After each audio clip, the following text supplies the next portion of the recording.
Like she's one win away from grabbing the headset and like calling players. Go to Sephora and get me some lip gloss on two.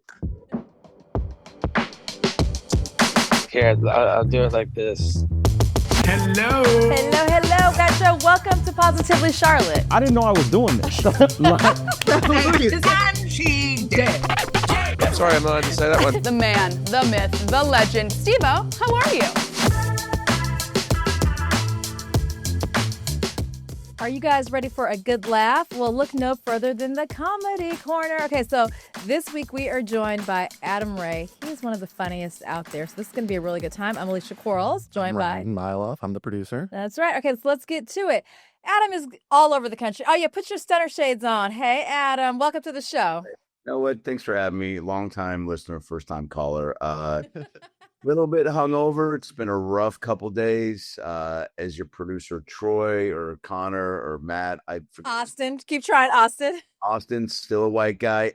Just definitely trying to re-assimilate back into society after a big sports loss. But you know what? Sports, your team loses. It's like it is what it is. It's like, somebody once told me, very few teams make it as far as your Mariners did, and they said, how greedy of a sports fan can you be? Like if you get a girl to take her top off, you still want to go all the way. And I was like, Mom, this is not the advice I wanted to hear after such a demoralizing finish. But I get the sentiment.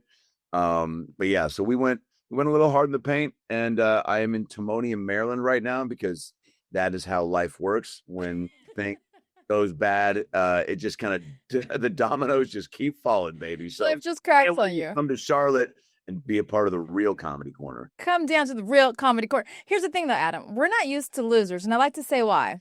You and I were at USC together. Bet you didn't know this. I didn't know this either until I did my research. Oh. So we graduated the same year.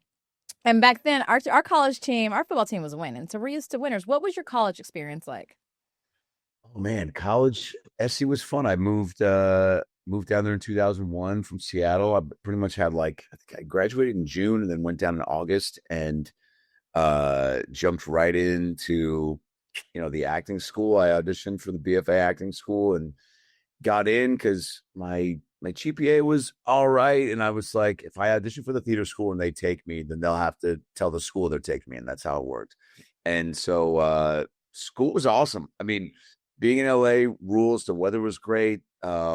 Campus was awesome. Just the energy around the entire university was just always fun and upbeat. And then, like you said, the football team being dominant was an added bonus.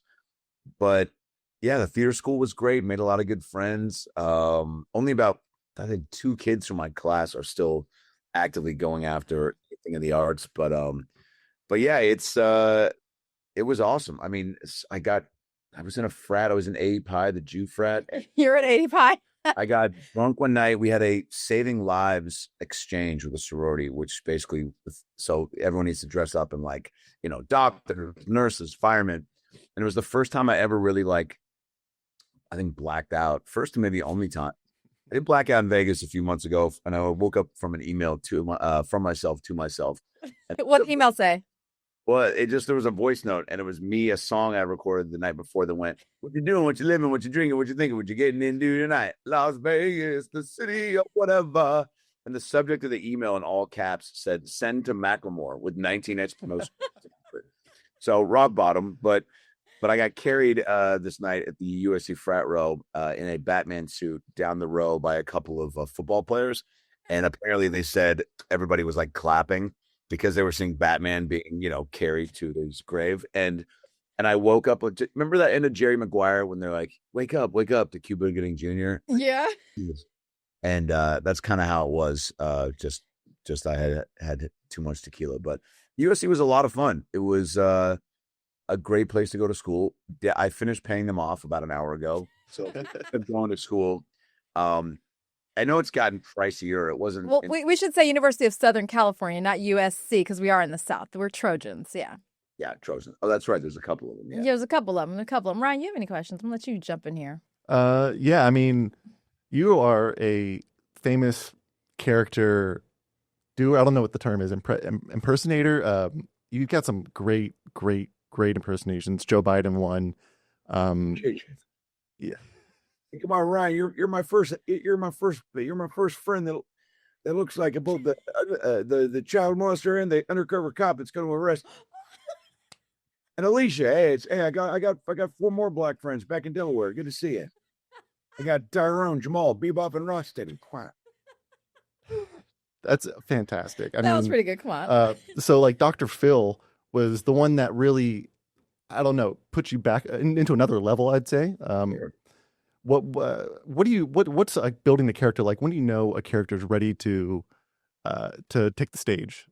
I don't know. Well, that was my first, I guess I've been improvising and doing character stuff and all that for, probably since, I don't know. I mean, even doing plays in elementary school, I was, playing a character, obviously. So doing voices and pretending to be somebody else has never been too foreign, but doing a live stage show with a character was definitely new. And once I saw Will Ferrell's George Bush show and John Mulaney, Nick Kroll did a show called Oh Hello, I definitely was like, I want to do a live stage show of some sort and with a character. And then COVID hit, and my buddy and I started doing these Lost Dr. Phil episodes. I'd always kind of been screwing around with the Dr. Phil impression on Adam Carolla and some other things. So I said, and I don't, I'd seen maybe 6 minutes of an actual Dr. Phil episode. But for whatever reason, it just resonated as far as like, oh yeah, it's a funny character to do.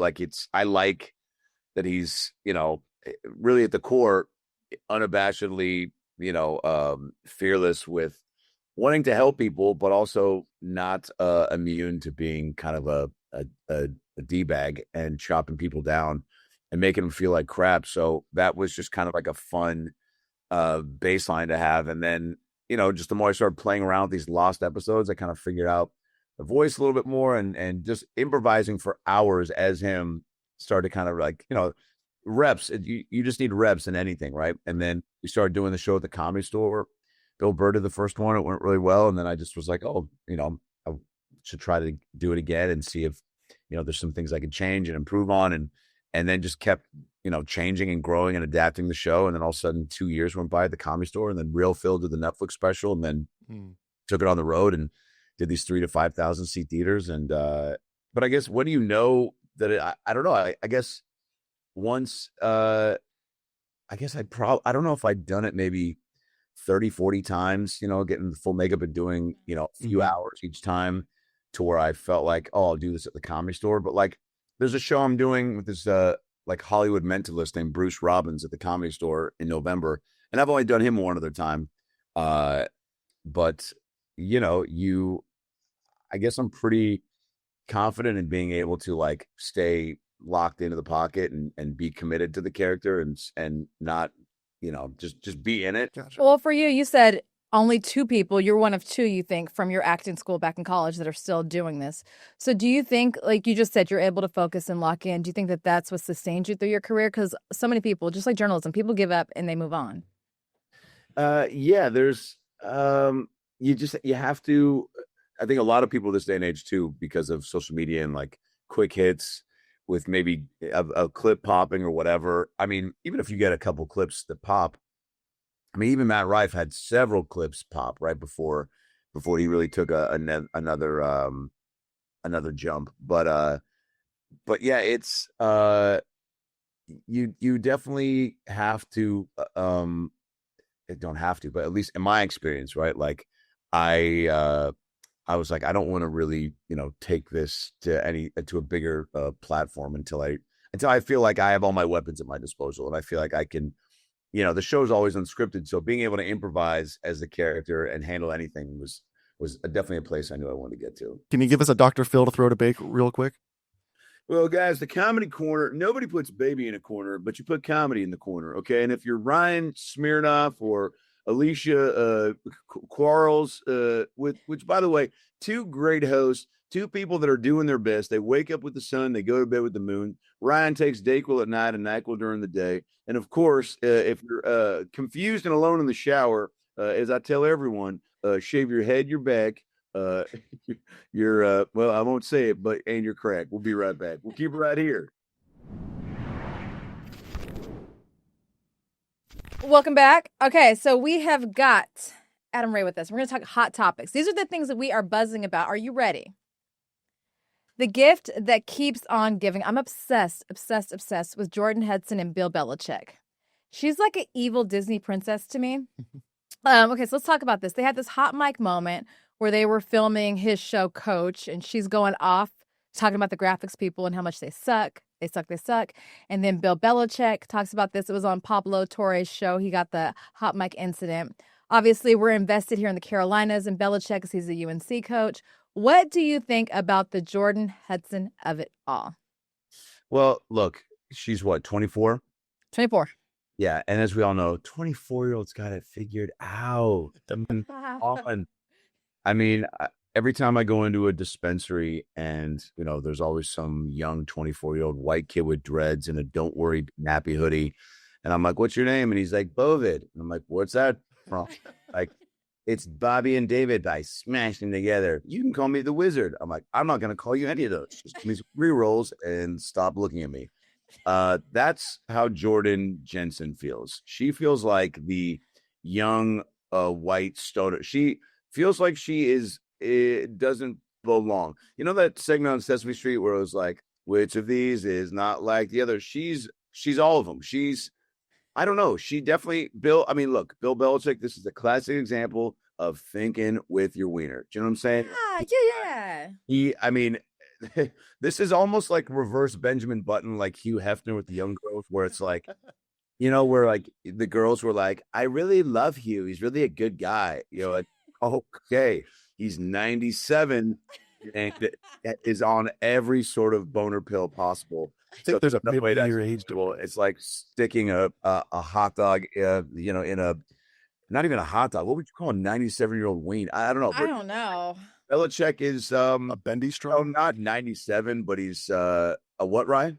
A bendy straw. I don't know. Something, a banana peel. Somebody, maybe Banana peel. Something limp. Oh my God. She I don't want to say she's a gold digger. Maybe she does like him. No, she trademarked No, she is a gold digger because she trademarked it. She trademarked the jewelry gold digger. I think she's proud of it.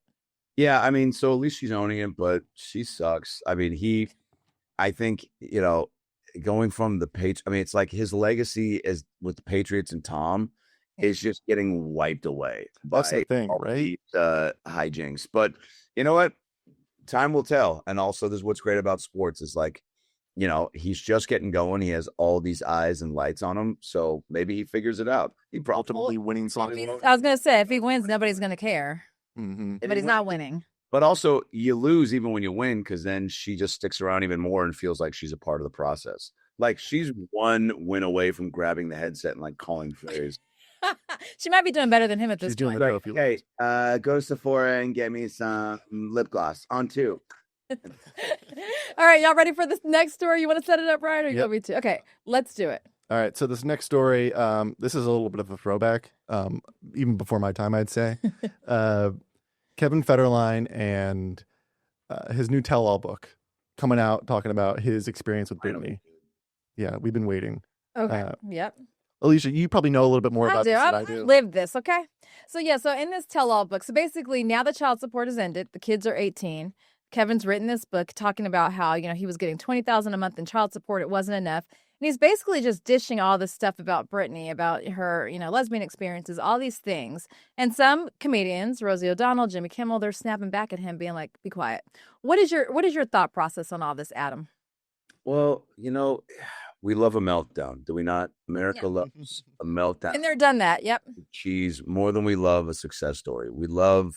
It's why America's Funniest Home Videos has been on the air for 900 seasons. We love to see people fall, get hit. Mm-hmm. American Idol, you only watch the auditions where people are falling apart. Some kid with headgear and a knee brace, and he's like, oh, and Chum like, your mother should have swallowed. Like, you know what I'm saying? Like that. That is what we love. We don't love the people coming in with like, my sister's got ALS, and then she sings like to her sister like the most amazing rendition of Katy Perry's Firework. We don't care about that. We want the crash and burn. Yeah. And the video of Britney Spears, juggling knives has more views than Obama getting inaugurated. The first black president in America was like, but they were like, hey, we'd love to see the Queen of Pop dressed as an IHOP waitress auditioning for the cast of Mortal Kombat. You know, she was like doing this. She's spinning. She's like, Justin and NSYNC and Justin announced a tour, and she's like, "Oh, really, Justin? Well, maybe can your friends do this?" And then she starts spinning knives in her kitchen. That video goes bananas, which shows her appeal. She's still Right. and people are rooting for her, but I think it's getting a little old. It's like, you know, America's also like, dude, we root for you to clean the act up, but you can't like drag it on. I think something's going on behind the scenes with her. I think her family's probably, you know, just I think her dad took advantage, whatever. But K-Fed, I mean, we haven't heard from him since Popo Zao, so I think he's just trying to get his name back in the limelight. But will I be reading this book? No. Will I be listening to the audiobook? Maybe if I'm on my deathbed. Kevin's reading it. If Kevin's reading it, then I'll listen to it. Oh, if Matthew McConaughey is reading it, then I'm definitely. I feel strongly about this. I agree with you. Something is going on behind the scenes with her. That's obvious, hence the knife video. For Kevin, I want him to sit down, shut up, take the pen away. You have milked the cow. You've gotten money for all these years. Let that girl live in peace. Nobody cares about stories from 20 years ago. Like, just be quiet. No, they do. I know. Dude, but they don't care. And they care about Britney. They don't care about K-Fed. But I'm That sure part. messenger, you know. Yeah. That part. Okay, here's our third one, our third and final for Hot Topics. This one comes from Reddit because we love a Reddit. What's a red flag that you've happily ignored when entering a new relationship? I know you're married, so think back on those dating days. What were some red flags that you guys ignored? I would say mine are all of them because I have a bad picker. All my boyfriends have sucked. But what's some red flags? What do you go for? What have you been choosing? I go for like artistic types. So there's not like one age or range or there's not like a race. I really like these artistic types. She goes off vibes. Like Not a vibes. painter or a Subway sandwich artist. No. Like A slam. I She loves dated AI artists. I dated a sculptor. I've dated a really famous drummer. I've dated I like these artistic types of people. Okay. So you're thinking more of like a Mark Zuckerberg type or like Yeah. I think I need to go with the business bro. For sure. business bro. Yeah, just a guy that's like, you know, you might be the first woman he's, you know, seen, you know, like take her shoes off, but he also might, you know, he'll be able to pay someone to rub your feet the way that he wishes. Yes, that's exactly what I want. I'm tired. I'm in my soft girl era. Yeah. You know any of those? I do. I don't know if they're the ones I would want to set you up with because you seem sweet and bubbly, but they Don't let her yeah, forget. I can dig deep. Okay, I appreciate you. I'm gonna offline you. Okay. Ryan, what have been some of your red flags in relationships? I mean, just the basic ones where I am like, I just say yes to everything. And just because the girl's prettier than I am, and I know that I'm shooting way above my league, that I just say yes. So I don't know if that's really a red flag with them or more a red flag with me. Yeah, it happens. There was that one girl that didn't shave her armpits, and Oof. yeah, Now, I was writing that. What's worse, not shaving your armpits or a penis? Not shaving your armpits. Yeah, It probably. was that bad? Yeah, Oh, it's just. I mean, when you're cuddling and then you reach around and it's like, oh, there's hair there. Okay. That's. I mean, that's definitely. Yeah. That. What is that? That's if you're letting the arm hair grow out. It's just she's bohemian. Is that the right term? She's just like. I didn't even have said that. I would have said she was more, just lazy. it's not. It takes 2 seconds to shave your armpits. How lazy? Got to shave your pits. Got to shave your legs. Got to 60 shave seconds. your toes. But Adam, on the relationship front, I do have a question for you. You had the Goo Goo Dolls perform at your wedding. Oh, whoa!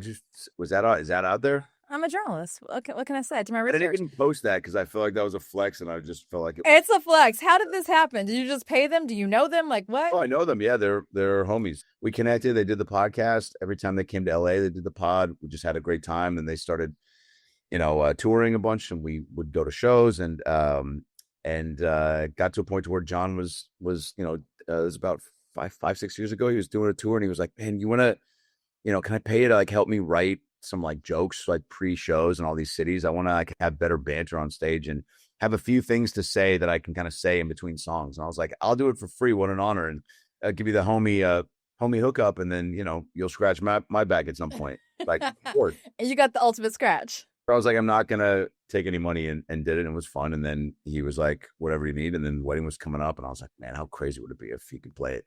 And so he flew from like Ohio to AZ where we got married. And then right back the next day to, I think, like Detroit. I mean, it was not an easy travel thing, but he made it work.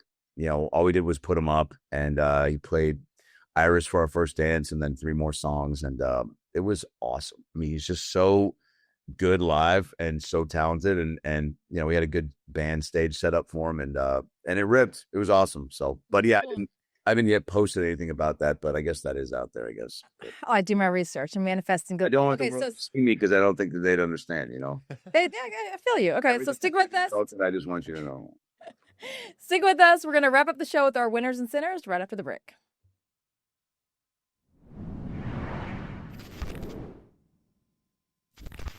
Welcome back to the Comedy Corner. We like to end every show with our winners and sinners. And for this one, it's so obvious for me this week. The winner is Jordan Hudson. Homegirl is a witty. I too would like an old sugar daddy who lets me shop, trademark, build his website, assistant coach, do all of the above. Girl, tell me how you do it. And my sinner this week is Bill Belichick, because you ought to be ashamed. She is young enough to be your great-granddaughter, sir. And you're parading her around. I feel like this is child abuse. It assists, and I don't like it. And also, you're not winning. If you were winning, I would shut up. You're not winning. That's all I got. All right, my sinners and winners. The first one, my winner is going to be the guys that stole the crown jewels or whatever from the Louvre. Yeah. I feel like we don't get art heists very often anymore. I know. It's a great Muppet caper. Has there not been a real heist? Yeah, right. It was good. I'm a big fan of heist movies. So what did they take again? I think it's like the crown jewels for like the 1800. They took $150 million worth of jewels, French jewels, in like broad daylight at 9:30 in the morning. Yeah.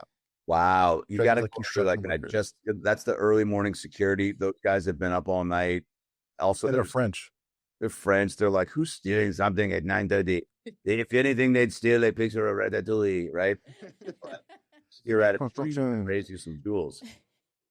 And then my sinner in this one, Adam, it's a little bit towards you. Oh, I'm sorry, but my sinner is going to be Julio Rodriguez. I think, he could have just not swung.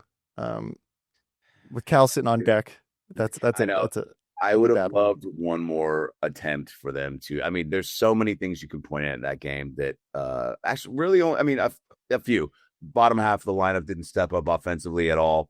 Julio, even though he came up clutch earlier in the game with a home run. Right. Yeah, dude. 3 of those balls were way outside the zone. Give Cal a shot to be the hero. Mm-hmm. That being said, after we talk about the Mariners losing, I'd love to talk about my parents' divorce just to really but no, my sinners and winners. My sinners probably gonna be Trump for continuing to speak from the heart. Like, you got to learn your lesson, DT. Like every time he's like, the prompter goes out and he's like, I'm going to speak from the heart.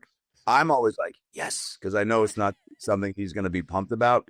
To read that he said later, where he's like, there's 2 types of N-words, and all the military guys are like, what? And he's like, of course, nuclear is the one N-word. We know it can get you into trouble, but there's another N-word that you say in your car when you're listening to Bone Thugs-n-Harmony. So I think that he's going to regret that. That is definitely the sinner moment of the month. And I'd say our winners.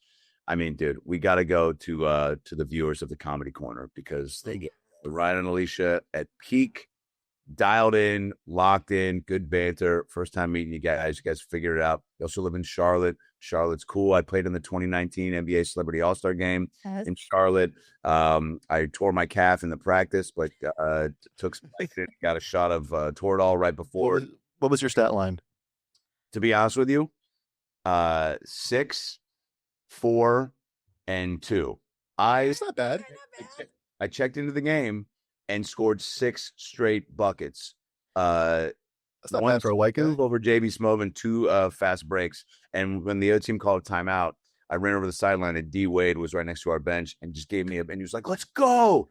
And I go up to Ray Allen, my coach, and Ray was like, dude, no matter what happens, man, anywhere you are, you're always going to have those highlights. You're at some wedding or someone's whatever, you just be like, dude, cut to the clip, show my spin move, whatever. I was like, yeah, man. And then like the next 9 plays, I proceeded to set picks for Ray Allen, because I was in my head, I was like, the announcer can go from Ray to Ray.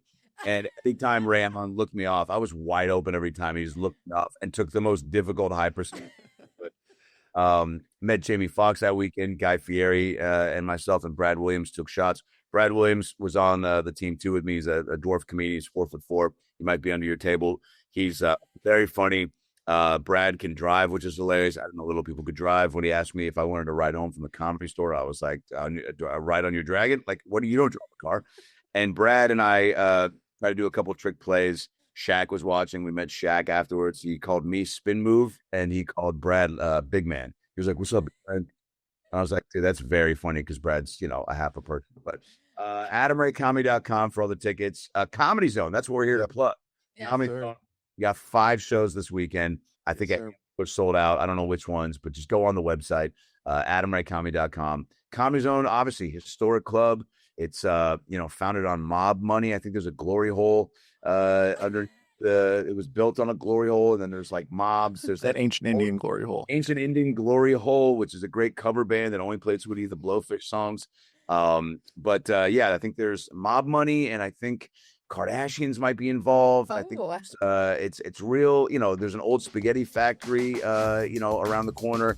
It's a great room. It's a great club. And Charlotte is known for being a city that can laugh and come throw down. You guys are DFW, as I like to say, down for whatever. So yeah, we love it. So are you. Thank you, Adam. We appreciate you. We can't wait to see your stand-up. Thanks, guys. Bye. Queen City News Plus. Just search Queen City News on your smart TV's app store.